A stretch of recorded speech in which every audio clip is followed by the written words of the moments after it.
కర్కాటక రాశి వారు వారి వారి యొక్క అదృష్టం మెరుగుపడాలంటే, వారి జీవితంలో ఔశ్వర్యం వదలకుండా సుస్థిరంగా ఉండాలంటే, ఏ రకమైన దేవతారాధన చేస్తే ఉపయుక్తంగా ఉంటుంది, ఏ చిత్రపటం ఇంట్లో పెట్టుకోవటం వల్ల చాలా మంచి శుభ ఫలితాలు పెరుగుతాయి. ఆ వివరాల్ని మనం ఇప్పుడు తెలుసుకుందాం. సాధారణంగా కర్కాటక రాశి వారు మానసికంగా కొంత దుర్బలుగా ఉండటం అనేది, అంటే భావోద్వేగం అనేది కానీ, సెంటిమెంట్ అనేది కానీ, లేదా మరి ఏదైనా సరే ఆహ్, భావోద్వేగాలు కానీ, ఇలాంటివన్నీ కూడా మనకి కర్కాటక రాశిలో ఎక్కువగా కనిపిస్తూ ఉంటాయి. వారిలో ఏదైనప్పటికీ కూడా మంచి అన్నది ఎలా ఉన్నప్పటికీ కూడా వారి వారి యొక్క మనసు అనేది కూడా ఉన్నట్టుండి ఒక ఉక్రోష గుణం అవ్వచ్చు, ఉన్నట్టుండి ఒక రకమైన ఆవేశం అవ్వచ్చు.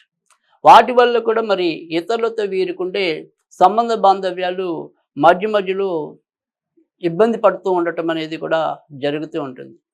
అంటే ఎంత పెద్ద సుడిగాలి అనేది వీరికి కోపం ఉన్నప్పటికీ కూడా, అది వెంటనే తగ్గుముఖం పట్టినప్పటికీ కూడా, మరి ఆ క్షణాన ఎలాంటి పరిణామాలు చోటు చేసుకుంటాయో మనం చెప్పలేం.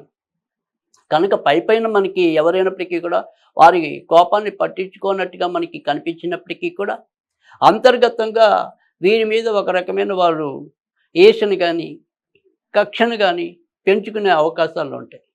కనుక ఈ బలహీనత అనేది కర్కాటక రాశి వారికి ఎక్కువగా ఉంటుంది. తర్వాత కర్కాటక రాశి అనేది జలతత్వం అవటం చేత కూడా సాధారణంగా మనం ఏదైనా సరే ఈ నజర్ అనుకోండి, నరఘోష అనుకోండి, ఇలాంటివి ఏవైతే అంటూ ఉంటామో, దిష్టి, నరఘోష, ఇలాంటివన్నీ కూడా సాధారణంగా కర్కాటక రాశి వారికి తొందరగా తగిలే ప్రమాదాలు కూడా ఎక్కువ.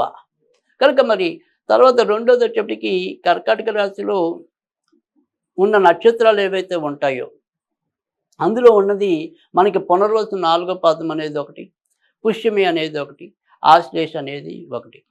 అయితే ఆశ్లేష అనేది సాధారణంగా సర్పశాప నక్షత్రం.